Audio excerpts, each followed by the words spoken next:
Some states are trying to step up where Congress failed.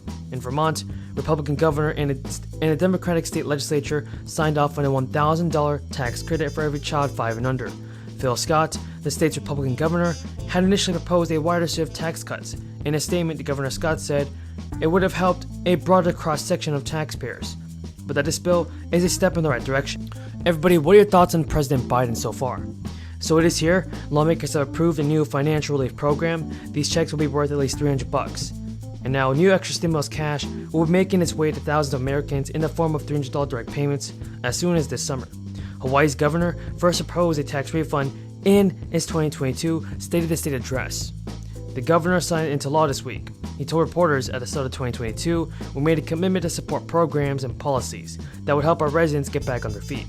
Both bills represent a collaborative effort to bring the people of Hawaii some relief as we continue to recover from a 2-year crisis.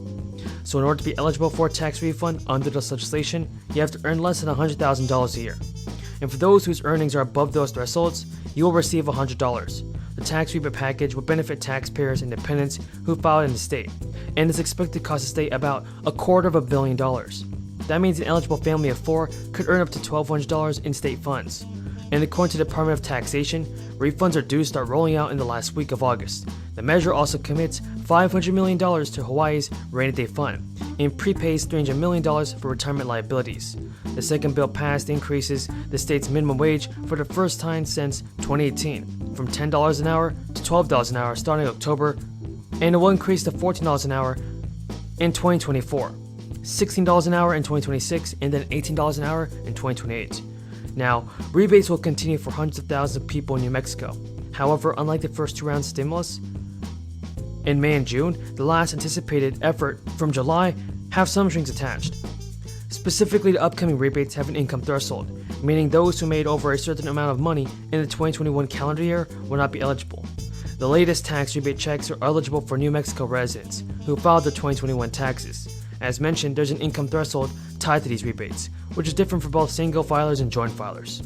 According to the New Mexico Tax and Revenue Department, the rebates should be processing during the first full week of July, or next week, and Moore says it will take the full month for the rebates to get out to eligible taxpayers. So for many people, you may not receive a payment for several weeks. As for how the payments will be rolled out, well, the state will pay July rebates automatically, via direct deposit or a paper check. Checks will be sent to those who don't have a direct deposit bank information on file with the state. The state expects to print about 210,000 paper checks. So in printing 14,000 checks per day, the process is expected to take several weeks to complete. By comparison, the state says it expects to distribute about 500,000 payments via direct deposit. Thank you very much, and I thank the gentleman. The gentlewoman from North Carolina, Ms. Adams, is now recognized for 5 minutes. Thank you, Madam Chair and Chair Powell. Good to see you again. I'm happy that we can now congratulate you on your confirmation as you continue to serve as chair.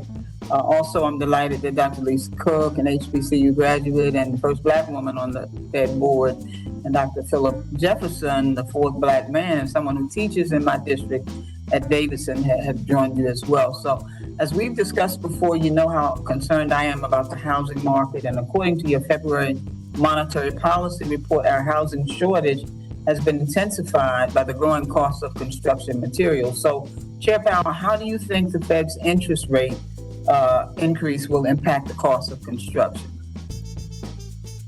So I think it's going to lead to, and it is leading to, a slowdown in the housing market. You're seeing fewer buyers. You're seeing housing starts move back. That the housing market's going to be cooling off. It's been very, very hot. Price increases have been extraordinarily high. And it's one of the channels through which monetary policy works, is intersensitive spending in particular. So I do think it doesn't directly affect construction costs, to your question, but many housing builders, many home builders do work on borrowed money, and it'll. Soda is recognized for 5 minutes. Thank you, Mr. Chair, and welcome back to the committee. Chair Powell, it's good to see you again. I want to follow up on this issue of this imbalance between labor demand and supply, as you were just referring to. According to the latest figures from the Bureau of Labor Statistics, there were 5.5 million more jobs in April than available workers. And so we have, as a result, an extremely competitive labor market and very strong wage growth. But inflation is even higher than wage growth, so that's wiping out worker gains and leaving a lot of folks with what amounts to a pay cut as they, at the same time, try to figure out how to pay for higher prices for gas and food. So let me ask you this, Chair Powell, with all of that in mind, what is the basis for the argument that wages are too high and that they need to come down in order to rein in inflation?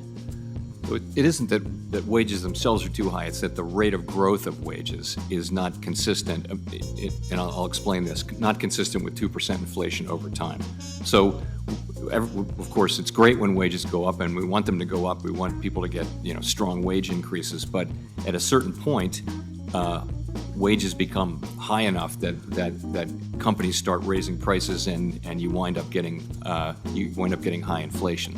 So if you just kind of reverse engineer what level of wage increases would be consistent with 2% inflation over the longer term, today's wage increases, if you look across the numbers of measures that we look at, they're significantly above that. Now, there's some evidence that they're flattening out, particularly average hourly earnings. There's some evidence that measure of wages is flattening out so that it's no longer going up. So it's really not about reducing wages. It's just having a more sustainable pace of increases. And what would you expect if wages started to stabilize, as you say, they stop increases? How long would you expect it to be before the prices that consumers are paying would start to go down? So are they ever going to go down? It depends. Prices don't have to go down for inflation to go down. So right. If prices remain at the same level, inflation goes to zero. But it depends on different businesses. In some parts of the service economy, labor costs are a very large portion of costs, and so you would think that gets passed through very quickly into prices. And so we would think we would think that pass through should be shown fairly quickly in some parts of the economy, in others less so. But over time, we would want wages to be moving up at the highest sustainable rate that's possible, right, and consistent with 2% inflation. And of course, at the same time, the economy, we've got this very, very strong labor market, but simultaneously, we continue to see higher unemployment rates among African Americans, for example, nearly double the unemployment of white Americans. So, how do you see this sort of interplay between